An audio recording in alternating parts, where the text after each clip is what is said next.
Hi friends! Thanks for tuning in. If you like this video, please give it a like, comment below, and take a moment to subscribe to our channel. Verchères is a picturesque town located in the province of Quebec, nestled along the St. Lawrence River.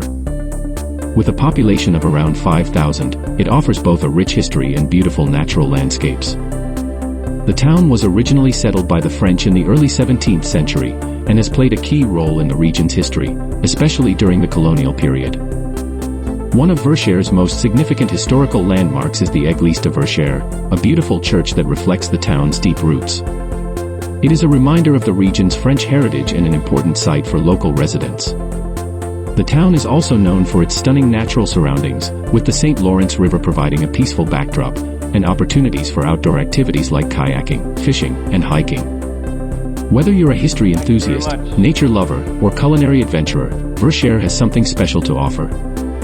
It's a charming and peaceful spot to explore the beauty of Quebec's countryside and learn about its rich heritage.